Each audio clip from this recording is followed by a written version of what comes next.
bienvenue. Nous sommes très heureux de vous accompagner pour la dernière de la saison du 6-9. Bonjour Pascal Perry, Sosie Kemener. Bonjour. Bonjour François Clémenceau et Ségolène Haluni.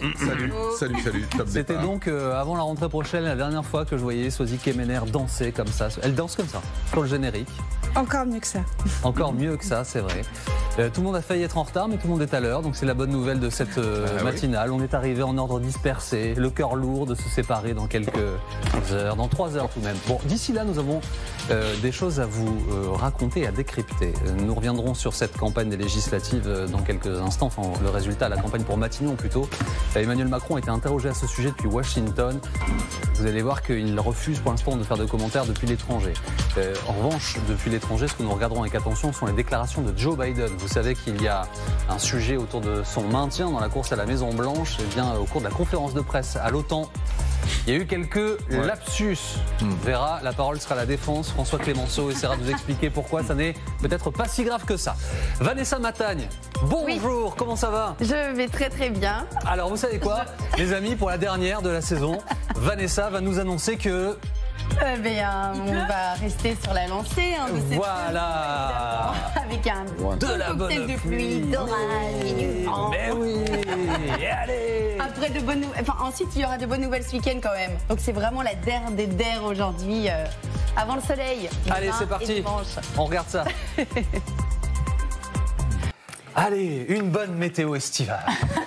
C'est parti. Ne fouillez pas devant la carte, s'il vous plaît, puisque comme vous pouvez le voir, c'est gris ce matin. Et après les gros orages d'hier...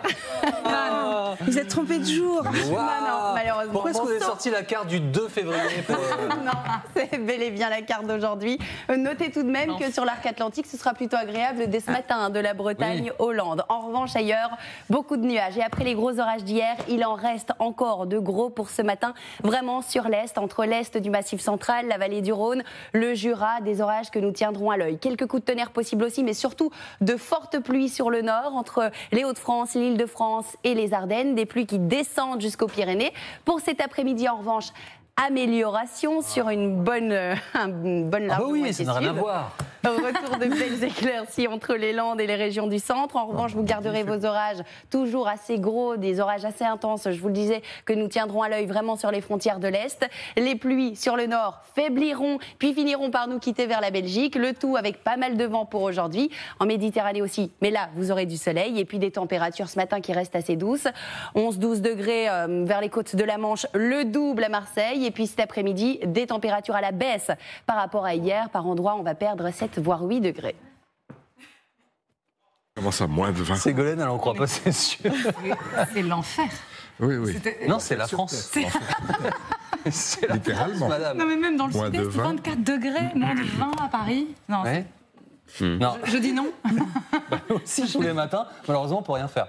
Bon allez, il est 6h, merci d'avoir choisi LCI une nouvelle fois ce matin pour vous réveiller, commencer votre journée. Voici notre une avec Amal Aoui. Bonjour Amal. Bonjour Jean-Baptiste, à la une, les nouvelles gaffes de Joe Biden alors qu'il était censé rassurer les électeurs.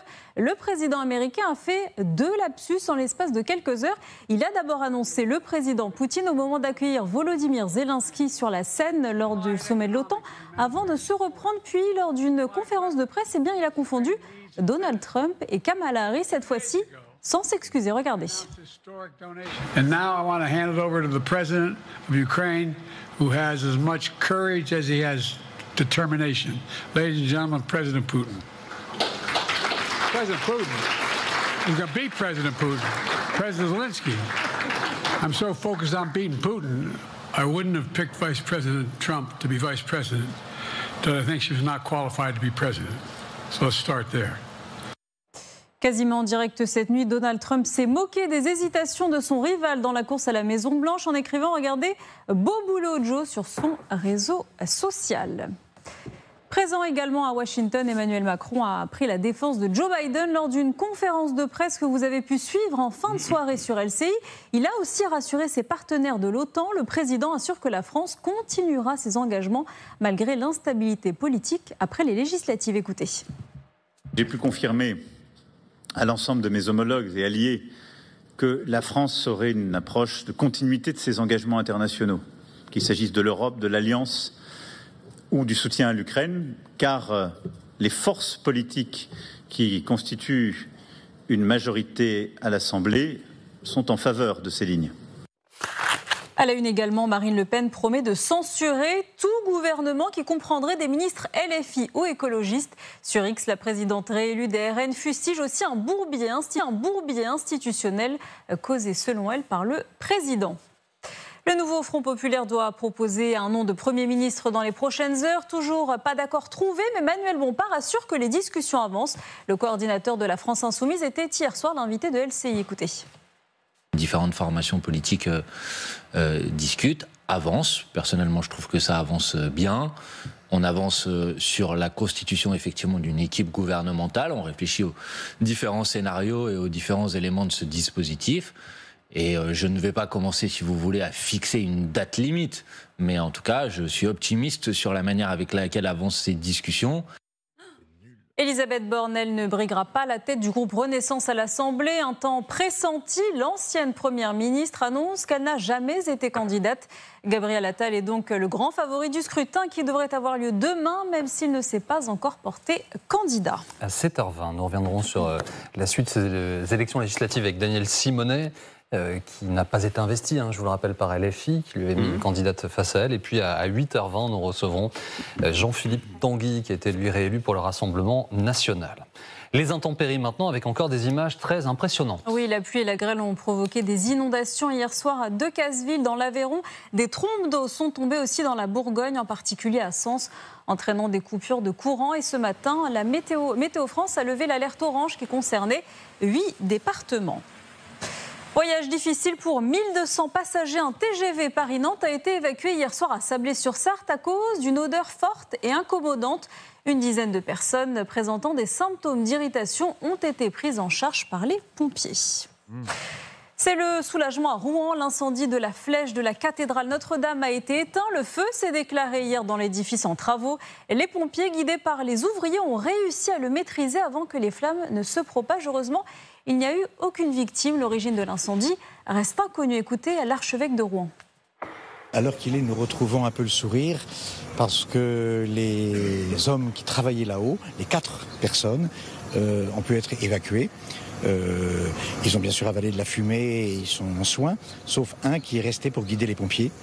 Et la grande satisfaction, c'est que voilà, le personnel a pu être évacué, le personnel de la cathédrale également, et qu'on peut dire qu'aujourd'hui, il n'y a pas de victimes humaines. Dans l'actualité également, journée cruciale pour les 2 rugbymen du 15 de France accusés de viol et violence. Ils vont être entendus en début d'après-midi, heure française, par la justice argentine. Hugo Rado et Oscar Gégou sont arrivés à Mendoza, là où l'agression présumée a eu lieu samedi dernier. La jeune femme qui a porté plainte contre eux a été hospitalisée hier selon son avocate. Et nous ferons un point complet sur cette affaire et cette enquête avec Raphaël Maillochon du service police-justice TF1 LCI dans quelques instants. C'est désormais officiel, vous l'avez vu, on connaît le nom des porte-drapeaux. Ah oui, Florent Manodou et Mélina Robert-Michon seront en tête de défilé lors de la cérémonie d'ouverture. Ils ont été désignés parmi 14 athlètes olympiques.